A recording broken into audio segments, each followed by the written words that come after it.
Hi sweeties. കുറെ നാളായി ഇപ്പൊ സൺസ്ക്രീൻ റിവ്യൂ ഇട്ടിട്ടല്ലേ.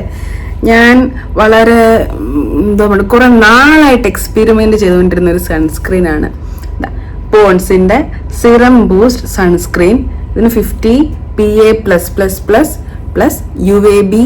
UVA-B പ്രൊട്ടക്ഷൻ ഉണ്ട്. ഇത് ഇൻവിസിബിൾ ജെൽ ഫോം എന്നാണ് പറയുന്നത്. അത് നിയസിനമൈഡ് C ഉണ്ട്. നോൺ ഓയിലി ആണ്, നോ വൈറ്റ് കാസ്റ്റ് എന്നാണ് പറയുന്നത്. ഇനി ഇവിടെ ക്ലെയിംസ് ഒക്കെ നമുക്ക് ആദ്യം നോക്കാം.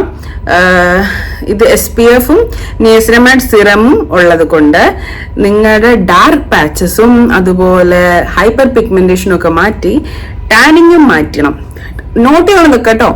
ടാനിങ്ങും മാറ്റി നിങ്ങളുടെ സ്കിൻ നല്ല ബ്രൈറ്റർ ഈവൻ ടോൺഡ് ആക്കും എന്നാണ് ഇവർ ക്ലെയിം ചെയ്യുന്നത്. നമുക്ക് നോക്കാം ഇത് ഈ പറയുന്നത് എത്രത്തോളം സത്യമുണ്ടെന്ന്. 1 ഗ്രാമിന്റെ ഒരു ട്യൂബാണ് വരുന്നത്. 550 rupees, 549 rupees ആണ് കേട്ടോ. ആൻഡ് 2 years ഷെൽഫ് ലൈഫ് ഉണ്ട്. പാക്കേജിങ്ങിന് കുഴപ്പമൊന്നുമില്ല. ഇത് ഒരുമാതിരി വൃത്തികെട്ട തരമാണ് ഈ സപ്ലയർ കാണിക്കുന്നത്. ഇത് ഞാൻ മിന്ത്രയിൽ വാങ്ങിച്ചതാണ്. ഇതിന്റെ മുകളിൽ കൊണ്ടുവന്ന് ഒട്ടിച്ച് വെക്കുന്നതുകൊണ്ട് എനിക്ക് ഒരു നല്ലൊരു ഫോട്ടോയോ അല്ലെങ്കിൽ ഒരു വീഡിയോ എടുക്കാൻ പറ്റില്ല ഈ പാക്കേജിങ്ങിന്റെ. നിങ്ങൾക്ക് പുറയിൽ ഒട്ടിച്ചൂടെ? പോട്ടെ, ഇനി ഇൻഗ്രീഡിയന്റ് ലിസ്റ്റ് എന്ന് വെച്ചിട്ടായിരിക്കാം ഇവിടെ ഒട്ടിച്ചേക്കുന്നത്. അല്ലെങ്കിൽ നിങ്ങൾക്ക് ഇവിടെ ഒട്ടിച്ചൂടെ? പോട്ടെ, അതെന്തിലാട്ടെ. ടെക്സ്റ്റൈൽ സൈഡ് കൊടുത്തേക്കാം. ജെൽ ഫോം തന്നെയാണ്. ഇതിപ്പം നമ്മൾ കുറച്ച് നാള് അൺയൂസ്ഡ് ആയിട്ട് വെച്ച് എവിടെയെങ്കിലും ഒരു സൈഡിൽ വെച്ചേക്കുവാണെങ്കിൽ പിന്നെ നമ്മൾ ഇത് യൂസ് ചെയ്തെടുക്കുമ്പോൾ ഇതിലെ ക്രീം സെപ്പറേറ്റ് ചെയ്യും, ഓയിലും സെപ്പറേറ്റ് ആയിട്ടാണ് ഇരിക്കുന്നത്. അപ്പൊ ഇതില് എനിക്ക് അറിഞ്ഞൂടാ. ഇത് നോക്കിക്കേ, വേണ്ടേ? ഈ കാണാൻ പറ്റുമോ നിങ്ങൾക്ക്? വേണ്ടേ? ഇത് ഓയില, ഒട്ടും സ്റ്റിക്കി ഒന്നും അല്ല. അപ്ലൈ ചെയ്ത് കഴിഞ്ഞാൽ ഉടൻ തന്നെ സ്കിന്നോട്ട് മെൽറ്റ് ആവും. നല്ലൊരു ഗ്ലോയും തരുന്നത്. നോക്കിയാ ഇവിടെ ഞാൻ അപ്ലൈ ചെയ്തിട്ടില്ല, അതുകൊണ്ട് ഇവിടെ അപ്ലൈ ചെയ്തിട്ടുണ്ട്. കാണാൻ പറ്റുന്നുണ്ടോ? ഒരു നല്ല ഗ്ലോ ഉണ്ട്. അതിനുമ്പ് നിങ്ങൾ ചാനൽ സബ്സ്ക്രൈബ് ചെയ്തോ? ചാനൽ സബ്സ്ക്രൈബ് ചെയ്തില്ലെങ്കിൽ വേഗം പോയി സബ്സ്ക്രൈബ് ചെയ്യാൻ, എനിക്ക് വളരെ ഇമ്പോർട്ടന്റ് ആണ്. നിങ്ങൾ ഈ സബ്സ്ക്രിപ്ഷൻ കൂടുന്ന കാരണമാണ് എനിക്ക് വീഡിയോ ഇടാൻ ഒരു പ്രചോദനം.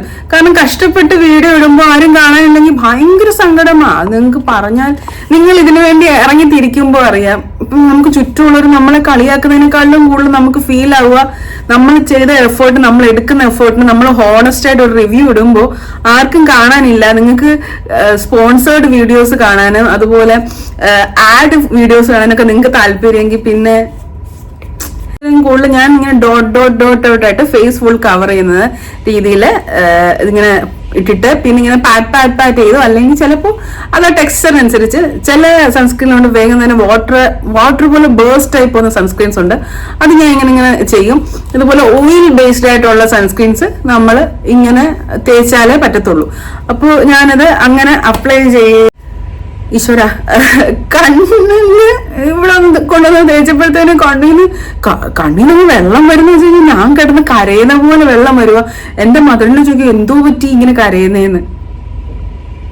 മനസ്സിലായില്ല? അതുപോലെ ഞാൻ കരയുമല്ല, അതെനിക്ക് കണ്ണങ്ങ് നീറി പുകയുമായിരുന്നു, പൊടിച്ചിലെന്ന് പറയാം. അങ്ങനെ ഞാൻ ഈ സൺസ്ക്രീന് കണ്ണിന്റെ അടുത്തതായി ഇത്ര ഏരിയ വിട്ടിട്ട് മാത്രം ഞാൻ സൺസ്ക്രീൻ തേക്കത്തുന്നത് വന്നിട്ടില്ല. പിന്നെ അടുത്ത് ഇത് അപ്ലൈ ചെയ്തിട്ട് ഞാൻ ആദ്യം ഒരു ദിവസം അടുക്കളയിൽ പോയി ചപ്പാത്തിയാണോ എന്താന്ന് എനിക്ക് ഓർമ്മയില്ല, ചോറ് ഉണ്ടാക്കാനെന്ന് തോന്നുന്നു ഗ്യാസിന്റെ അടുത്ത് പോയി നിന്നു. അത്രയും ചൂടടിച്ചപ്പോഴെന്റെ തിരിച്ചു വന്നപ്പോഴത്തേനും ഞാൻ ഒരുമാതിരി വെയിലത്ത് പോയി കറുത്ത് കരുവാളിച്ച പോലെ മുഖം ഇരിക്കുന്നു. എന്ന് വെച്ചാൽ ഭയങ്കര ഡാർക്കായിട്ടിരിക്കുന്നു. സ്ക്രീനിൽ എന്തിനാണ് ടാനിങ് മാറ്റാൻ വേണ്ടി സൺസ്ക്രീൻ യൂസ് ചെയ്യുന്നത്? അല്ലെങ്കിൽ ഹൈപ്പർ പിഗ്മെന്റേഷൻ മാറ്റാൻ വേണ്ടി എന്തിനാണ് സൺസ്ക്രീൻ യൂസ് ചെയ്യുന്നത്? സൺസ്ക്രീൻ എന്ന് പറഞ്ഞാൽ സ്കിന്നിന്റെ മുകളിൽ ഒരു പ്രൊട്ടക്ഷൻ ലെയർ ആണ് തരേണ്ടത്. അല്ലാതെ സ്കിൻ കെയറിങ്ങിന് വേറെ പരിപാടികൾ ഒരുപാട് പുറകിൽ നമ്മൾ യൂസ് ചെയ്യുന്നുണ്ട്. മോയ്സ്ചറൈസറും സീറമും എസൻസും ആംബ്യൂൾസ് അങ്ങനെ കുറെ സാധനങ്ങൾ ഉണ്ടല്ലോ. അപ്പം പിന്നെ എന്തിനാണ് ഈ സൺസ്ക്രീനകത്ത് ഇങ്ങനെ വൈറ്റമിൻ സിയും ഗ്ലൂട്ടാതയോണും നിയസിനമൈഡും ഒക്കെ ആഡ് ചെയ്യുന്നത്? എനിക്ക് മനസ്സിലാവുന്നില്ല. ഒരു ബേസിക് സൺസ്ക്രീന് വേണ്ട എന്തൊക്കെയാണ് ഇനി ഓരോ ബ്രാൻഡ്സിനും ഓരോ ആൾക്കാരും ഓരോ ഡോക്ടേഴ്സും ഓരോ ഇൻഫ്ലുവൻസേഴ്സും ഇരുന്ന് പറഞ്ഞു കൊടുക്കേണ്ട ആവശ്യമുണ്ടോ? അറിയില്ല. ഈ ബ്രാൻഡ് എന്നൊക്കെ പറഞ്ഞു ഞാൻ എന്റെ കൊച്ചിലെ വെച്ച് കഴിഞ്ഞാൽ എന്റെ സ്കൂൾ ഡേയ്സ് ലൈക്ക് 12th ഉം 11th ഒക്കെ ആ ടൈം മുതൽ ഇതിന്റെ ഫേസ് വാഷും ഇതിന്റെ ക്രീമും ഒക്കെ യൂസ് ചെയ്തുകൊണ്ടിരുന്ന ഒരാളാണ് ഞാൻ. എന്റെ ബേസിക് സ്കിൻ കെയർ എന്ന് പറഞ്ഞ ഇവരുടെ ഫേസ് വാഷും ക്രീമും മാത്രമായിരുന്നു. അന്നൊന്നും നമുക്ക് സൺസ്ക്രീനെ കുറിച്ച് അറിയത്തില്ല. ഓക്കെ, എല്ലാ സ്കിൻ ടൈപ്പിനും ആണെന്നാണ് പറയുന്നത്. പക്ഷെ ഞാൻ പറഞ്ഞില്ല, ഇപ്പം കണ്ണ് സെൻസിറ്റീവ് ഉണ്ട്. അപ്പോൾ ഫ്രേഗ്രൻസ് ചെറുതായിട്ടുണ്ട്. പോർസ് ഭയങ്കര, ഈ ഗ്ലോ കാരണത്തുള്ള പോർസ് ഭയങ്കരമായിട്ട് ഓപ്പൺ ആയതുപോലെ തോന്നുന്നുണ്ട്. യൂസ് ചെയ്ത് ബ്രേക്ക്ഔട്ട്സ് വന്നിട്ടില്ല, ദൈവസഹായം കൊണ്ട്. എന്ത് അപ്ലൈ ചെയ്താലും കുരു വരുന്ന ഒരു ഫേസ് ആണ് എന്റേത്. എന്തായാലും അത് പറ്റിയിട്ടില്ല.